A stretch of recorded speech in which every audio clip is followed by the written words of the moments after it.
Morning, church. I'm so impressed. Y'all showed up today. You even knew what was coming. Well, maybe you knew what was coming. We'll see. I heard this joke years ago. I didn't quite understand it till I got to be an adult. You may find it funny, you may not. I don't know. We'll find out in a second. But you always, if you go fishing, you take 2 of your Baptist friends with you. You heard this one? Well, if you take 1, he'll drink all your beer. If you take 2, he won't touch it. And now your brain catching up a little bit here? Yeah. I heard that and I thought, I don't get it. I don't get it. Years ago, and I won't say the name of the person, when I came to church here at Singing Oaks, we were doing a devotional at somebody's house, one of the teenagers. And I hadn't been in their house before. It was a nice house and nice family. And we're in the kitchen working on something, and the wife said, "Hey, can you grab that out of the refrigerator for me?" It was some item to go with the food. And I walk over to the refrigerator, and I go to grab the refrigerator. She goes, "Oh, wait!" And I open the fridge. And she started apologizing because there was beer in the fridge. And I looked at her, and I said, "Do you get drunk?" She goes, "No." I go, "Then what are you apologizing for? The Bible doesn't condemn alcohol consumption. It condemns drunkenness." I mean, right?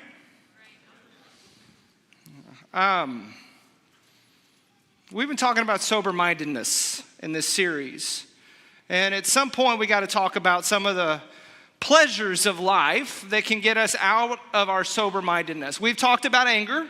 If you've missed any of these, feel free to go back to YouTube or and catch up here. We talked about anger and how we can become so sad and hurt and just internally dealing with emotion that we lash out in anger, that we get into what's called DPA and we become drunk. We cannot think clearly. Our bodies will not respond well. And we need to be in community and we need to listen to people around us so that we can try to prevent that as much as possible and have this thing called self-control. Talk about fear. Fear can do the same thing to us. It can hack our bodies and make us lose control of ourselves. And we've said that anger, God has anger, that anger itself is not necessarily a bad thing, but you can become drunk on it where you can't think clearly. Fear has its place. Another word for fear is respect. I don't just walk into a snake pit and grab a snake when I don't know what I'm doing. I don't walk up and try to pet a lion. There are some things that I should have a healthy respect for, and so I do have a fear mechanism in me that says, hey, don't get too close to the edge of that cliff, I might die. But you can be drunk on fear. You can be so consumed by fear that you can't think straight, that everything is about protection. Last week we talked about pride, and we talked about the 2 kind of types of pride, that arrogant pride of I'm a know-it-all, I have everything in life figured out. And we talked about that humble pride, that independence, that spirit within each of us, especially in this culture. It's kind of a praised thing to have, of I want to be able to do it myself.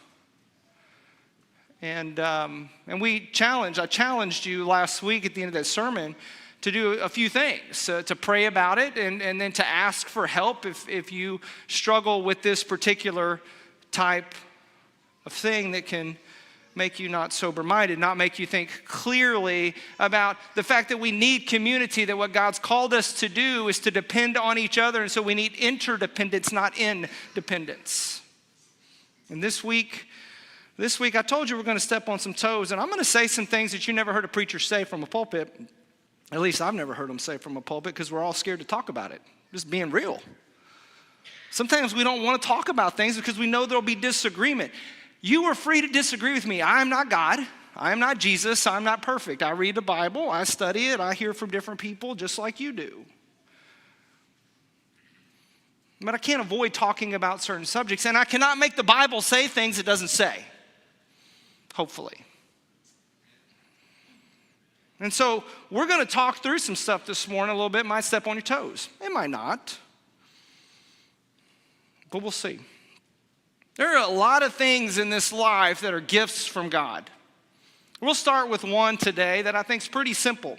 Food. Ecclesiastes 2:24 through 25. Solomon says, "There is nothing better for a person than that he should eat and drink and find enjoyment in his toil. This also I saw is from the hand of God, for apart from him, who can eat and who can have enjoyment?" God gave us food to enjoy. In fact, in the Garden of Eden, he looks at Adam and he says, "I've created all this stuff for you. Go enjoy it. Just stay away from this one over here." We work. We produce fruit. And the fruit is good to consume. But it's not always good. We have a word in the Bible called gluttony. We often think about it in terms of overeating. But the reality is a gluttonous person is one that is controlled by the consumption of food or the wasteful lack of self-control. Proverbs 23:20 through 21 and in 28:7. This word in Hebrew is alan. It refers to someone given over to excess, especially food and drink. In Hebrew, the term really talks about this spirit of wastefulness. It's a lack of self-control. It's ultimately a lifestyle that when chased out leads to poverty and shame. In our culture, obesity is a massive epidemic. And some of it is well within our control. Some of our foods that we consume and that we eat don't help us with that. I think it's a cultural thing, right? Thanksgiving's this week. You know, it's interesting. God in the Old Testament, he always told his people rest. He told them to eat. He told them to have festivals and parties. Jesus comes along, he eats food, he goes to weddings. Solomon says it's for our enjoyment, but we must be careful not to overdo it, to have self-control. In Greek, Paul uses a word, gaster. It literally means belly.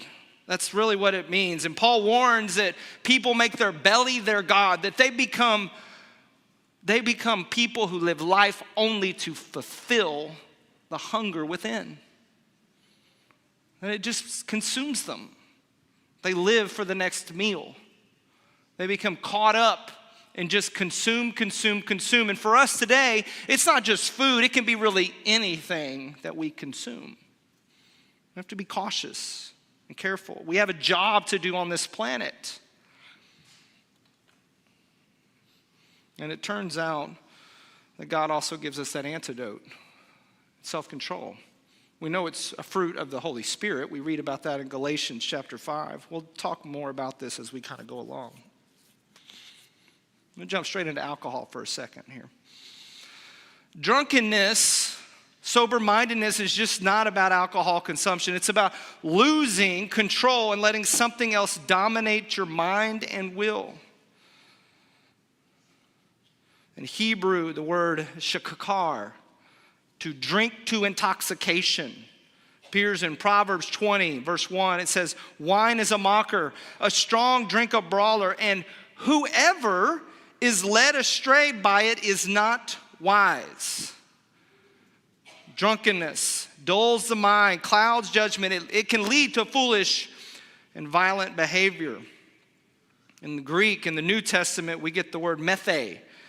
It's a general word used for drunkenness. In Ephesians chapter 5, which we've read in verse 18, it says, "Do not get drunk with wine, for that is debauchery, but be filled with the Spirit." Don't get drunk here, get drunk here. We get this other word, krasiposia, which is habitual drinking. It emphasizes a lifestyle much like gluttony, of just this constant desire to consume alcohol, wine. Paul says that's not our call. Our call is to be consumed by the Spirit. If drunkenness is what controls you, you got a problem. And it's self-control. Drunkenness is about being mastered by alcohol. or anything that dulls your mind. Some of you have a pill problem. Some of you have a prescription drug problem. Some of you got a marijuana problem. You can be drunk. We have a different word. It's called high. I think alcohol and marijuana are slightly different. One's illegal and one is legal. I think that's another level we can add. I'm not going to dive into all the weeds today on all of these things.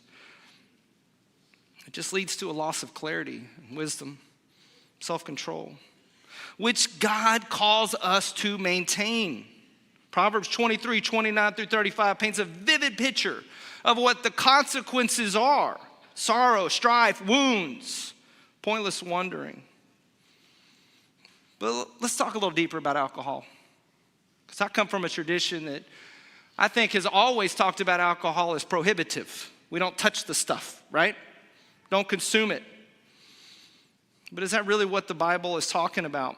We've looked at gluttony. We don't really talk about that one much. We're going to look at greed in a minute. That one's not one we talk about much either. And sloth and laziness. We're going to talk about all of them. Don't worry. We don't talk about those, and we also don't talk about alcohol. It's just kind of one of those things, right, that we try to hide. I've known of plenty of people over the years that didn't want people to know they drank alcohol at all. And I think there's good reason for that, and we might get to that today. We'll see. But I want you to know a little bit about the history because it wasn't always this way. And it's definitely not that way in the Bible. There's some really cool passages in the Bible. We'll get to just a second here. Well, let's just go there now. In Luke chapter 7, I don't know if we have that scripture there, Joby, you might have to get to it. I'm a little out of order. But in Luke chapter 7, the author there writes that the Pharisees look at John the Baptist, and they say he's possessed by a demon because he doesn't eat bread and he doesn't drink wine. In that very same passage, go to the next one there, just push down one level. The Son of Man has come eating and drinking. That's not grape juice, folks. And you say, look at him. He is a glutton and a drunkard. Now, would you call anybody a drunkard you've never seen drink alcohol? In Acts chapter 2, verse 15, there's another little fun one here for us, right? The Holy Spirit has taken over the apostles. They become drunk on the Spirit. It's 9 a.m. in the morning. Look what Peter says here. For these people are not drunk as you suppose. It's only the third. Well, Peter, why don't you just say we don't drink alcohol? Have you ever seen us drink, people? Why would you think we're drunk? Do you see any wine around us? No, he says it's the third hour. Of course we're not drunk. It's only 9 in the morning. You ever thought about that answer? I've thought about it. It's kind of weird. How did I grow up getting taught that alcohol at all was a sin? How did I grow up getting taught the joke about the Baptist or the Church of Christ person? Psalms actually says something a little different here. You see, Psalm says wine is a gift from God. Psalm 104, 14 through 15, he makes the grass grow for the cattle and the plants for the people to cultivate, bringing forth food from the earth, wine that gladdens the heart of man. Paul in 1 Timothy 5:23 looks at Timothy and says, don't only drink water, drink a little wine. It's good for the stomach. Can't imagine what question he was answering that Timothy had written, because when you read that paragraph, it just seems like he's answering questions.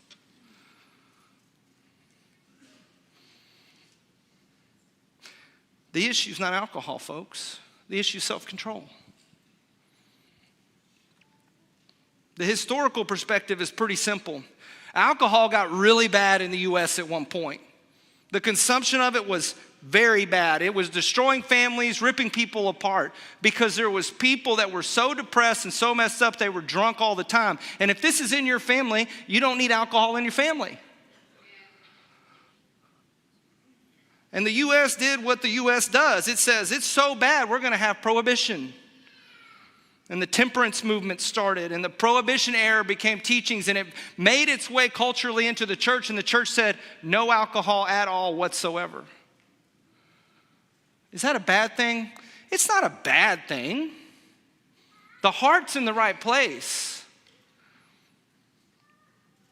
But not everybody struggles with that particular sin.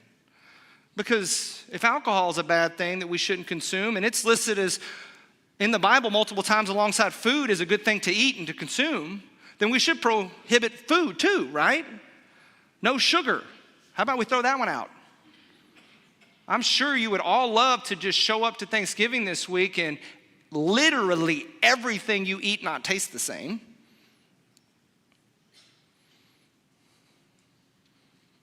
I'm going to throw out that one too. We're going to prohibit sugar. How about we prohibit sex? That one gets jacked up a lot. It ruins a lot of relationships. We'll go to that one here in a minute. Try to stay in some kind of order here. Alcohol consumption is not a sin. I can't find it in the Bible. If you consume alcohol and you hide it, why are you hiding it?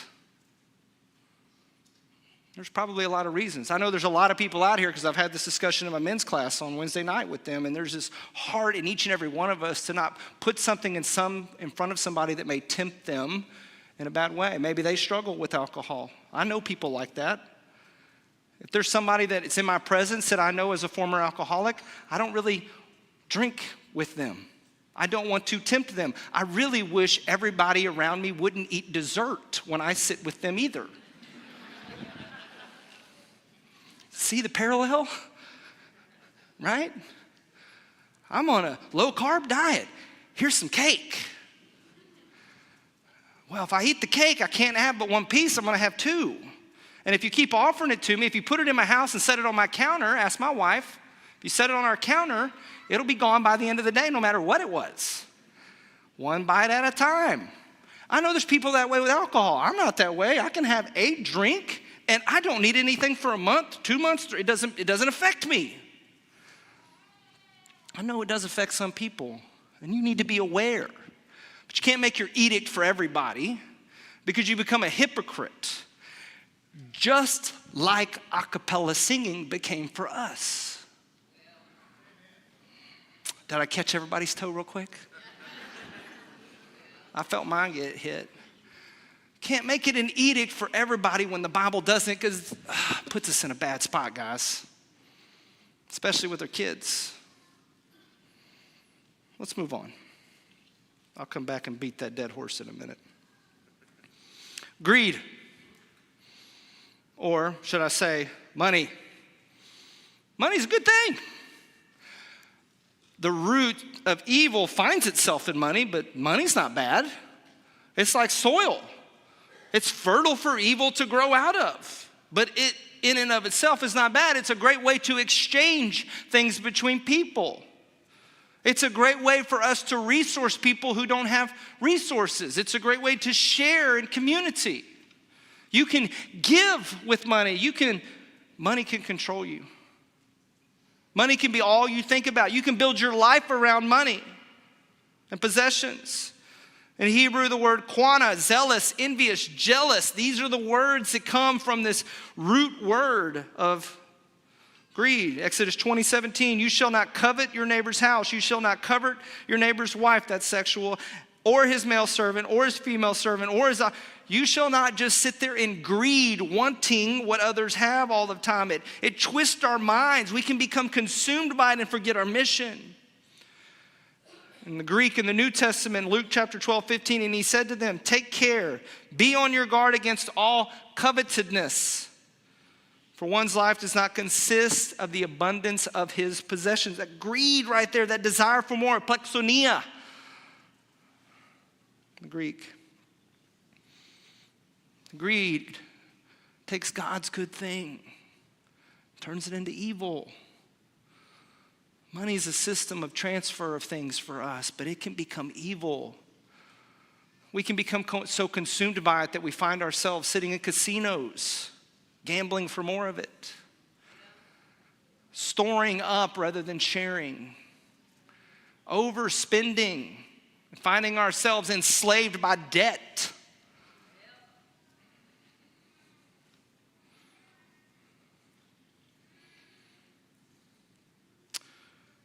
work and rest are both gifts from God as well.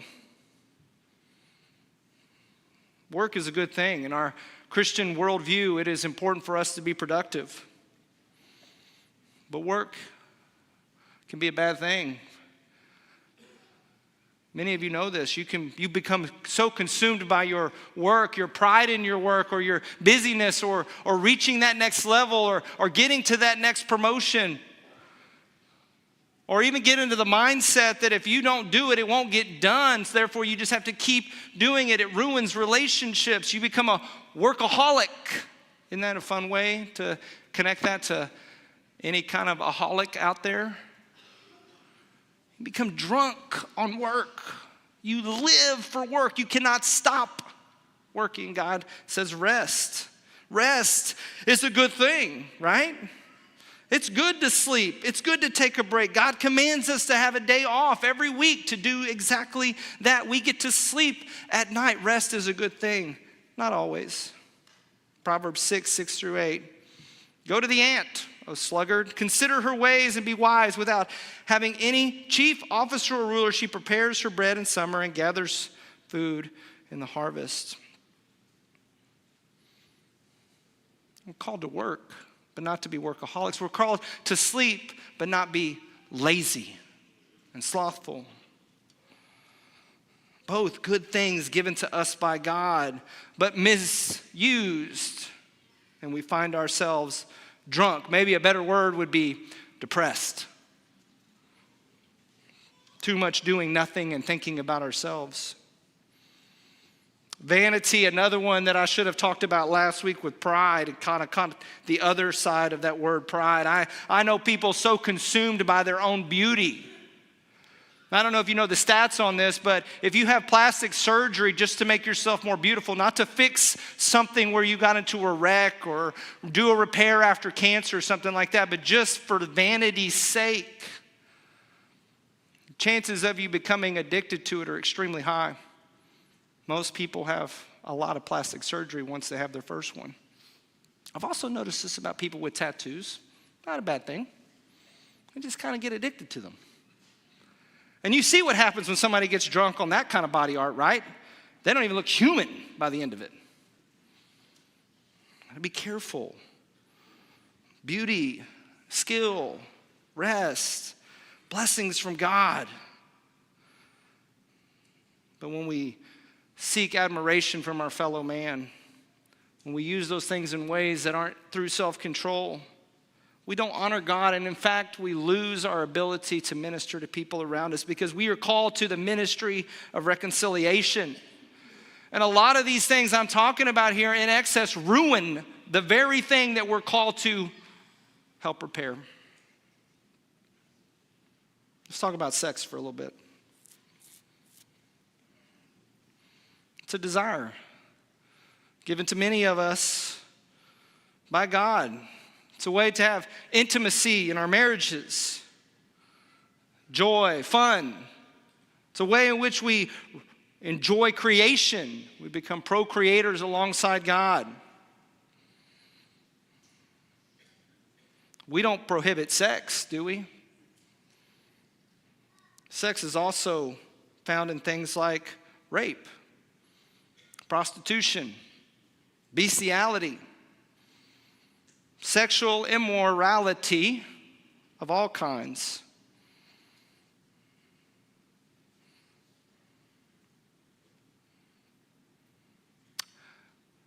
In fact, there was a passage, I'll never forget this, when I was a kid. I don't know why this thought just came to my mind. I can remember debating a Catholic in high school I went to school with. I was Church of Christ. She was Catholic. She's a pretty devout Catholic, knew her Bible pretty well.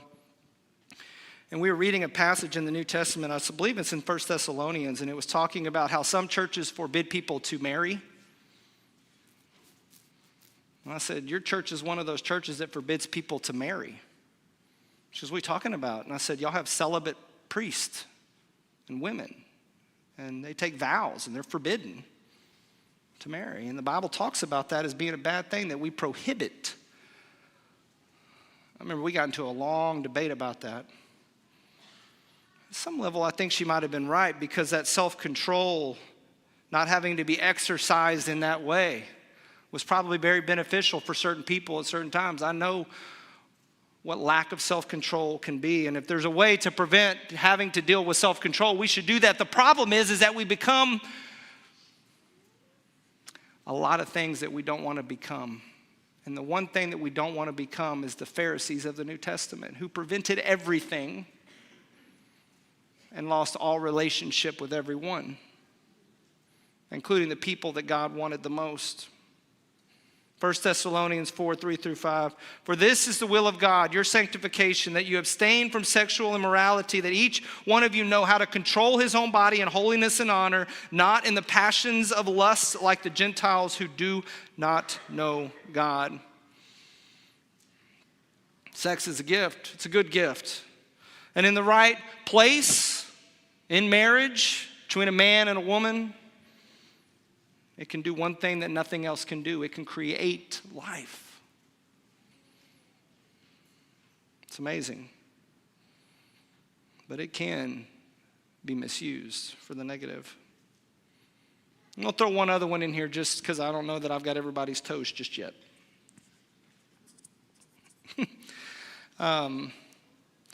Communication's a wonderful thing, right? Talking is a great thing. If you can't talk, you know what life's like to have to use your hands to try to communicate, and it's a lot more difficult to communicate. So much easier to just verbalize things in life. Talking is a good thing. God uses it. He says that his word creates, and Jesus becomes the word, the literal voice of God. We're warned all of the time. Lashon hara, evil tongue. A tongue that can destroy. James 3, 5 through 6. So also the tongue is a small member, yet it boasts of great things. How a great forest is set ablaze by such a small fire. And the tongue is a fire, a world of unrighteousness.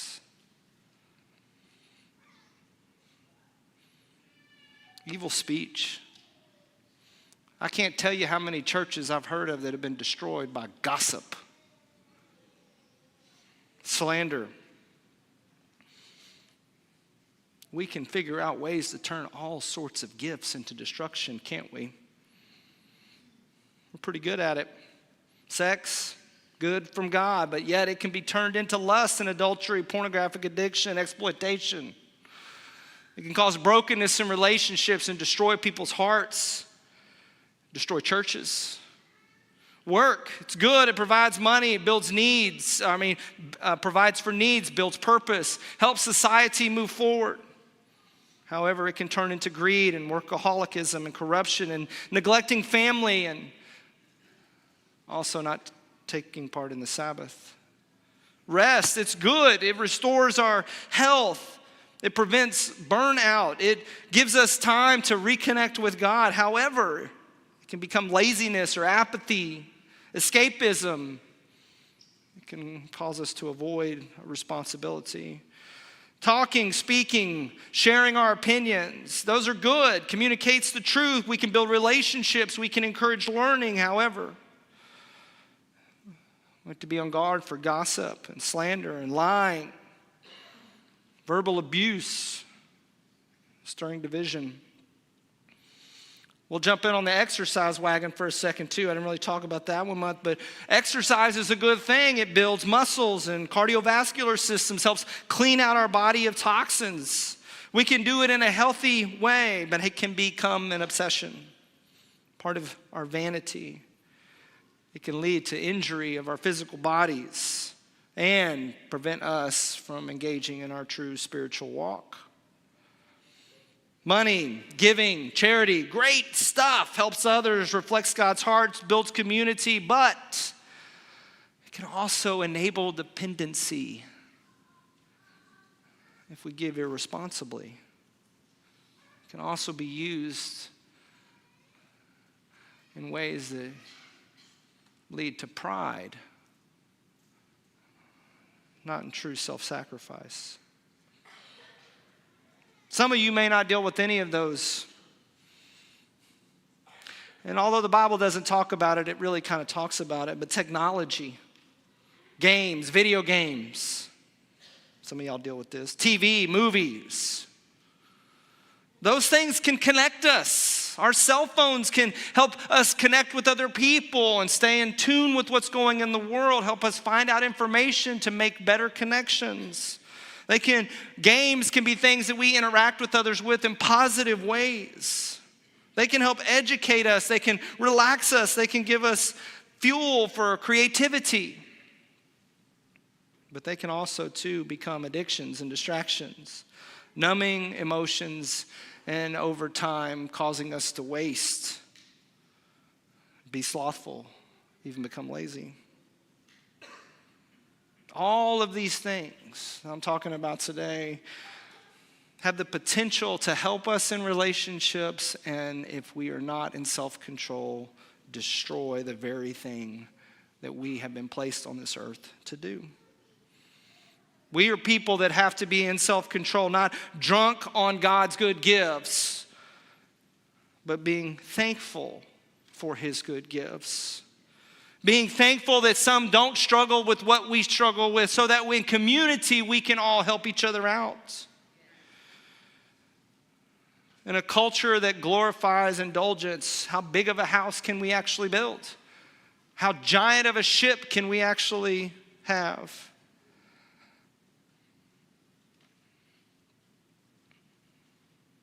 We have to be cautious. But our Bible helps us in a lot of ways. Our Bible helps show us that sobriety, clear-mindedness, self-control, and discipline actually frees us from the very things that enslave us when we overconsume. Galatians 5 says that the fruit of the Spirit, the Holy Spirit, is love, and part of that love is self-control. That might sound restrictive. It's not. It's freedom.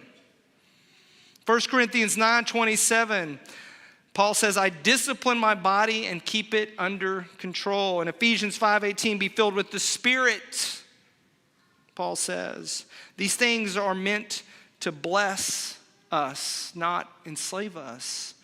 But they can enslave. We can turn them into false gods that we get our needs met through, rather than